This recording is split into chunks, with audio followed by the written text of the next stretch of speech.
Meus irmãos, bom dia, graça e paz. Vamos nos colocar de pé, nós estamos aqui. Os irmãos estão em casa, que Deus possa abençoar você na manhã desse dia tão gostoso, tão aconchegante, esse domingo que o Senhor nos fez. Nós vamos orar antes de tudo. Senhor nosso Deus, eterno Pai, louvado seja o Teu nome pela chuva que cai, por esse tempo aprazível que o Senhor nos dá. E nesta manhã nós queremos abrir o nosso coração para que o Teu Espírito Santo possa nos falar. Abençoa-nos a cada amanhecer, que o Teu Espírito continue tendo liberdade para nos falar, para nos confrontar, de tal maneira que a santificação complete o seu processo em nossa vida. Pai, ajuda-nos a fazer a Tua vontade. Senhor, coloco diante do Senhor a vida de cada membro da igreja, que nesse dia possa ser um dia de encontro com o Senhor, que nesse dia também possa ser um dia de experiências com o Senhor. Abençoa agora aqueles que estarão acompanhando o estudo da Tua palavra nesta manhã, para que todos sejam tremendamente edificados. Fala ao nosso coração, perdoa os nossos pecados, nós oramos assim, Pai, em o nome do Senhor Jesus. Amém e amém. No último livro da Bíblia, que é o Apocalipse, nós vamos ler o capítulo 2, a partir do verso 1. Nós estamos fazendo hoje o encerramento da mensagem que o Senhor nos deu, em frações na sua palavra, e que teve como ênfase o Evangelho. Vimos que no meio do povo de Deus existe um Evangelho que não é o Evangelho do Senhor, é o outro Evangelho. O Evangelho do Senhor é aquele que transforma, que modifica, que santifica, e esse nós devemos nos apegar e nos encher dele. E nessa conclusão de estudo do Evangelho, hoje nós vamos fazer a conclusão e também o início de uma nova série de estudos na Palavra de Deus, que será as 7 cartas às igrejas na Ásia. Então, domingo que vem nós não vamos ter escola bíblica, porque teremos aqui uma programação do Dia das Mães, e todas as mães que estão nos ouvindo estão convidadas a estar aqui conosco num café da manhã e num culto especial. Então, domingo que vem nós estaremos aqui reunidos num café da manhã com as mães e também em um culto especial. No outro domingo nós vamos dar início a uma série de estudos sobre as cartas que o Senhor Jesus enviou à sua igreja. Agora nós vamos ler capítulo 2, a partir do versículo 1. Ao anjo da igreja em Éfeso escreve: Estas coisas diz aquele que conserva na mão direita as 7 estrelas e que anda no meio dos 7 candeeiros de ouro. Conheço as tuas obras, tanto o teu labor como a tua perseverança, e que não podes suportar homens maus, e que pusestes à prova os que a si mesmos se declaram apóstolos, e não o são, e os achastes mentirosos, e tens perseverança, e suportastes provas por causa do meu nome, e não te deixastes esmorecer. Tenho, porém, contra ti, que abandonastes o teu primeiro amor. Lembra-te, pois, de onde caíste, arrependa-te e volta à prática das primeiras obras, senão venho a ti e moverei do seu lugar o teu candeeiro, caso não te arrependas. Tens, contudo, a teu favor que odeia as obras dos nicolaítas, as quais eu também odeio. Quem tem ouvidos, ouça o que o Espírito diz às igrejas. Ao vencedor, dar-lhe-ei que se alimente da árvore da vida que se encontra no paraíso de Deus. Muito bem, meus irmãos, a palavra de Deus, ela é viva e é também eficaz. E a nossa oração nesta manhã é que essa espada de dois gumes continue a cortar em nós tudo aquilo que é contrário à vontade do Senhor Deus em nós. O tema hoje da nossa reflexão é Jesus no meio da sua igreja, ou Jesus anda no meio da sua igreja. Quando lemos a palavra de Deus, nós descobrimos que o Senhor Deus, Ele fez um plano para a humanidade. Cada um de nós está dentro do plano eterno. Também o Senhor Deus tem em nossa vida pessoal um plano que Ele desenhou. Ele tem uma agenda para nós. Por isso, quando a nossa agenda não está em sincronia com a agenda do Senhor, as coisas vão de mal a pior na nossa vida, ou então a nossa vida fica paralisada, não temos avanço. Quando nós estamos afiados com a palavra de Deus e afinados com a agenda divina, as coisas então vão bem. O nosso segredo de sucesso é obedecer à palavra de Deus. Se você quer ser alguém bem-sucedido na sua vida, obedeça a palavra de Deus, conheça a palavra de Deus. O tema central do estudo hoje é a igreja. Jesus anda no meio da igreja, a igreja que recebeu da parte dele o seu evangelho, a sua boa nova, o evangelho que modifica, que santifica, que transforma e que nos qualifica a sermos chamados filhos de Deus, porque cremos no nome de Jesus. Mas quando o Senhor escreve às igrejas na Ásia, e essa é uma introdução ao que iremos estudar, João diz que ele vê Jesus andando no meio da sua igreja. E isso deve nos fazer pensar bastante, porque Jesus é o Senhor da igreja. Jesus morreu por sua igreja. Então diz aqui a introdução da nossa revista, no estudo nesta manhã: antes de manifestar o seu juízo ao mundo, Jesus manifestou-se à igreja. E há um texto aqui, na primeira carta de Pedro, no capítulo 4, no versículo 17, que nos diz assim: porque a ocasião de começar o juízo pela casa de Deus é chegada. Ora, se primeiro vem por nós, qual será o fim daqueles que não obedecem ao Evangelho de Deus? O Senhor Deus, antes de julgar o ímpio, Ele já está julgando o justo. Antes do Senhor bater o martelo na vida do ímpio, Ele já está nos julgando. Por isso, a obra de Deus começa através da sua igreja. A igreja do Senhor é a noiva do Senhor. A igreja do Senhor ocupa o pensamento, os sentimentos e o coração do nosso Senhor. Por isso, Jesus mostrou o seu julgamento às 7 igrejas antes de mostrá-lo ao mundo.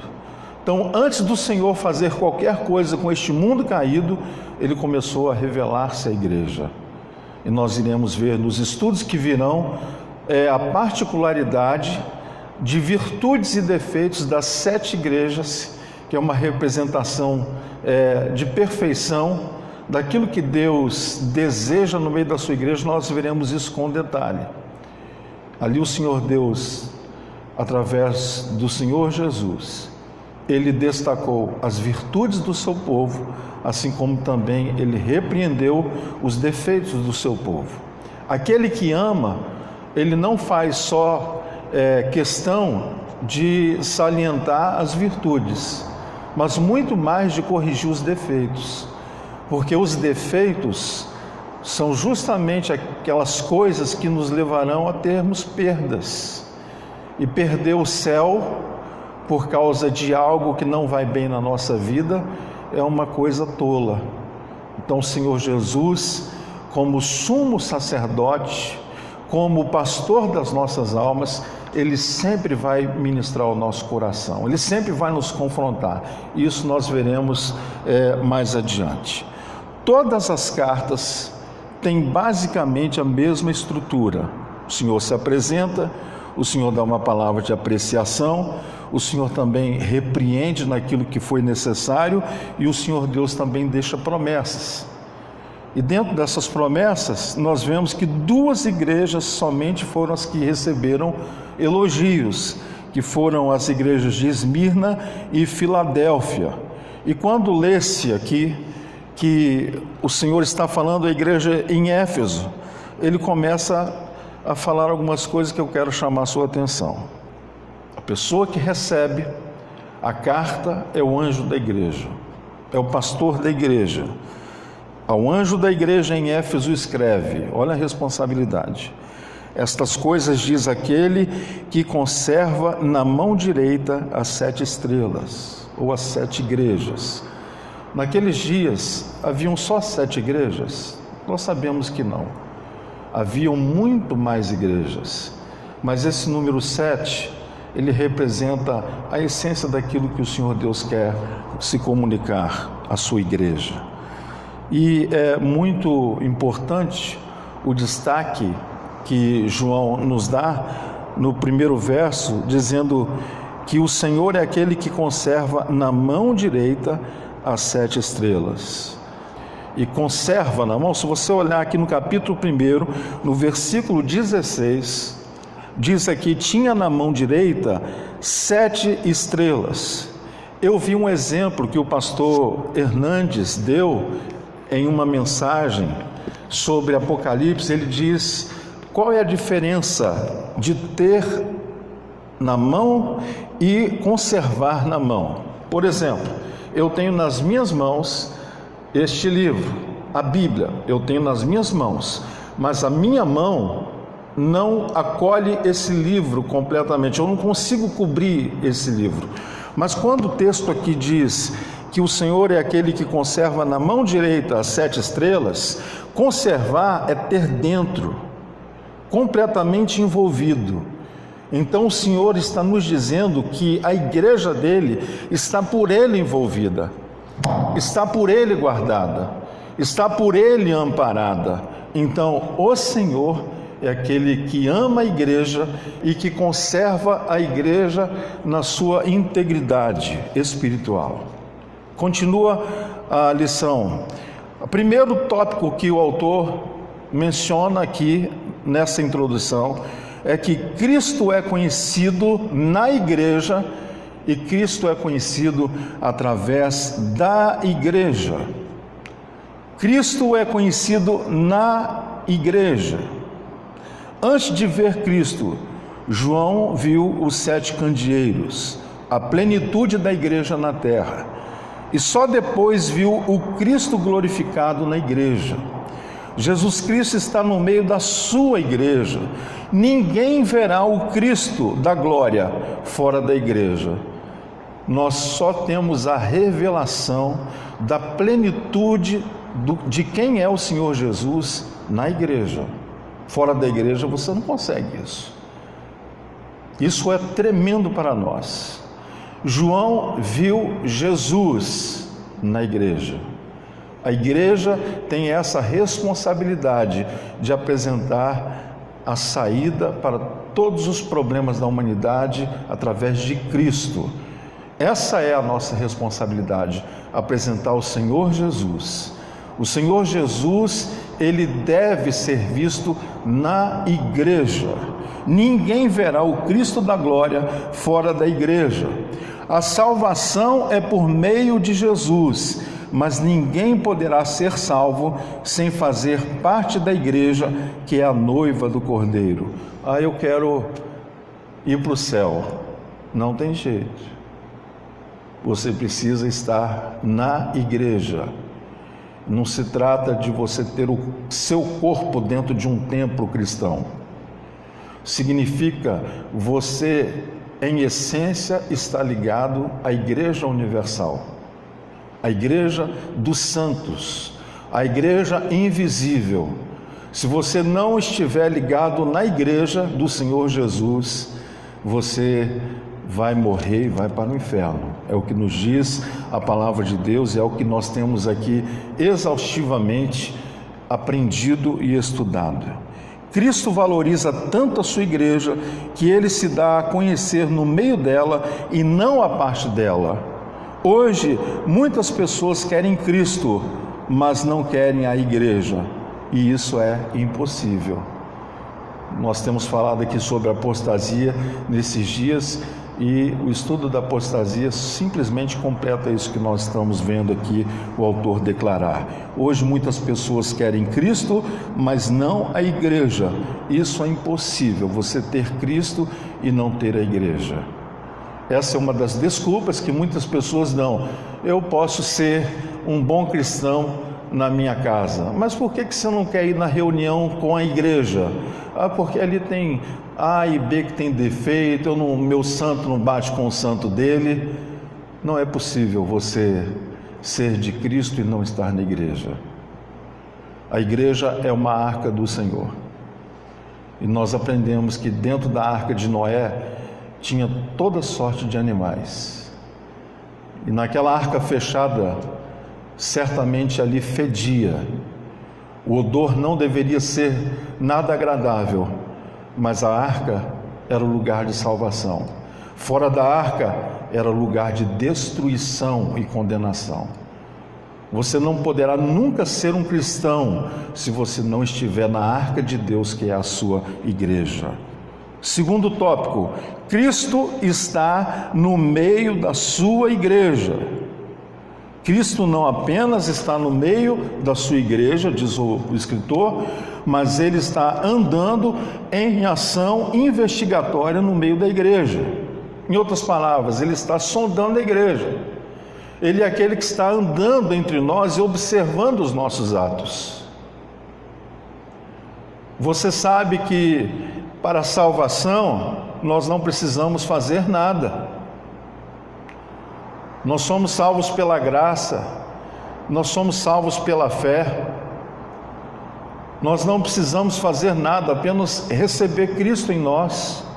Dizer: Senhor, eu quero, eu te recebo, eu te confesso como o Senhor da minha vida.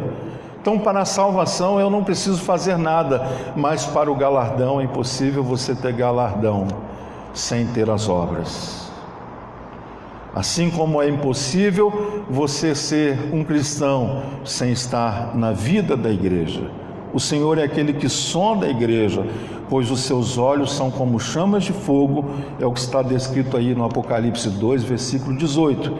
Há muitos males que atacam a igreja: esfriamento, perseguição, heresia, presunção, apatia, imoralidade, mas Cristo se apresenta para cada igreja como remédio para o seu mal. Se nós formos observar cada templo e cada maneira do povo que está dentro do templo cultuar a Deus, nós vamos ver diversidade na forma de adorar, na forma de se expressar, na forma de invocar o Senhor. Não há nada de errado nisso. Isso significa que o Senhor Deus, na sua multiforme graça, Ele respeita aquilo que Ele mesmo estabeleceu no indivíduo. O Senhor, Ele não violenta a nossa vontade. E para cada grupo de pessoas, Ele tem uma agência adequada. Por isso nós temos essa diversidade, graças a Deus, de denominações, porque no dia do juízo não haverá nenhuma desculpa: Senhor, eu não encontrei um local em que eu me adequasse. Essa desculpa com o Senhor não vai colar. Dentro da mesma igreja temos pessoas fiéis e pessoas infiéis. Isso é inevitável. Dentro da igreja do Senhor tem o joio e tem o trigo. Na reunião da igreja do Senhor tem ovelhas, mas tem bodes. Na reunião da igreja do Senhor tem gente fiel e tem gente infiel. Quanto ao que nos diz respeito, seja você alguém fiel a Deus. Quanto ao que nos diz respeito, seja você alguém que se preocupa em agradar o coração do nosso Deus. Em toda igreja local há coisas boas e coisas ruins. Em cada igreja local há crentes fiéis e infiéis, e também tem o joio e tem o trigo. Depois, quando nós formos estudar as particularidades das igrejas a quem Jesus falou, recomendou, exortou, nós vamos ver quais eram as virtudes, quais eram os defeitos. A igreja nem sempre é aquilo que aparenta ser quando examinada por Jesus. Irmãos, quando nós nos olhamos, nos entreolhamos, nós temos uma visão, uma vista superficial de quem o outro é. Nós não conhecemos a essência, mas aquele que anda no meio da sua igreja é aquele que sonda, é aquele que nos conhece como ninguém nos conhece.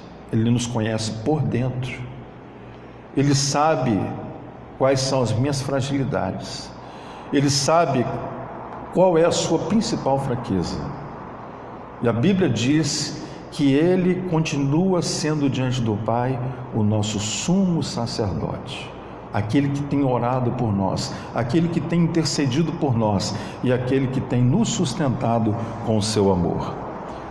Tópico 5.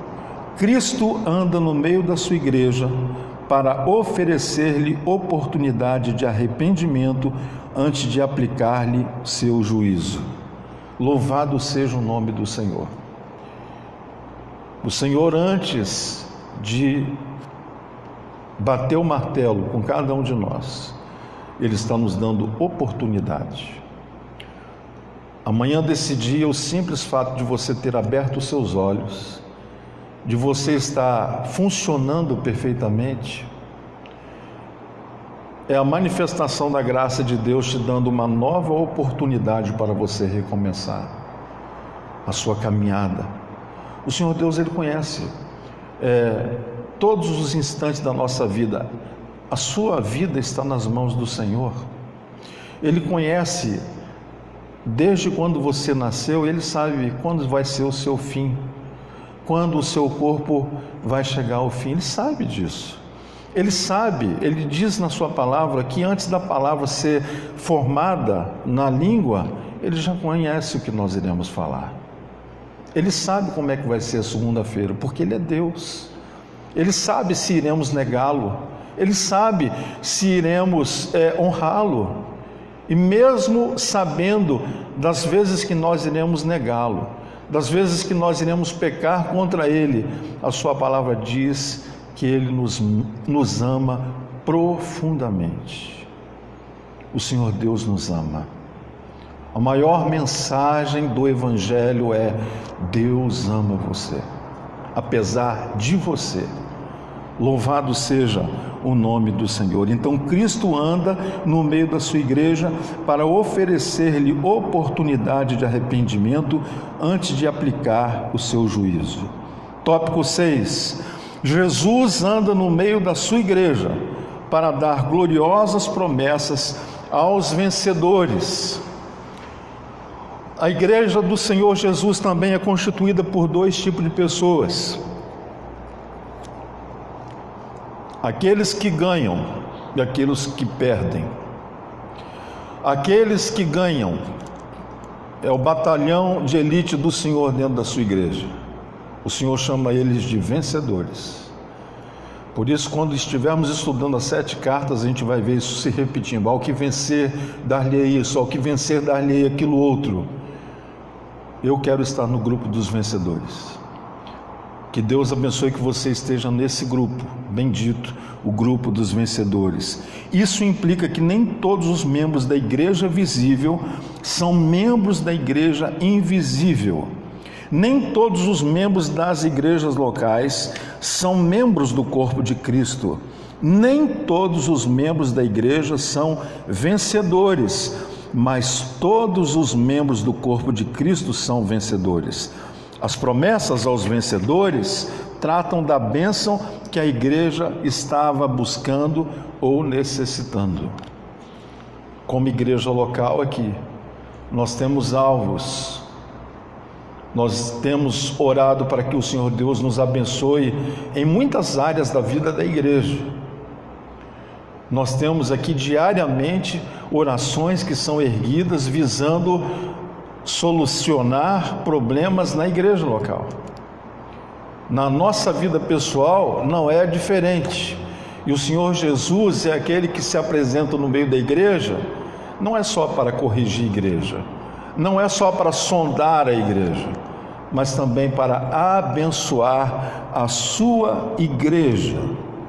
A conclusão é: para todas as igrejas há um refrão, há um coro que diz: quem tem ouvidos, ouça o que o Espírito diz às igrejas. Não estamos estudando apenas para o nosso deleite intelectual ou curiosidade teológica. Precisamos ouvir o que Deus está falando conosco. A bem-aventurança não é apenas ler e ouvir, mas também obedecer às profecias deste livro, é o que nos diz o Senhor no capítulo 1 de Apocalipse, no versículo 3. Eu encerro a meditação nesta manhã citando algumas coisas que a Bíblia nos fala acerca da igreja. Em primeiro lugar, o Senhor Jesus morreu por sua igreja. Isaías 53 fala da vinda de Jesus para morrer como Salvador, com detalhes. Se você puder, leia hoje Isaías 53. Por que que Jesus morreu? Jesus morreu por amor à sua igreja.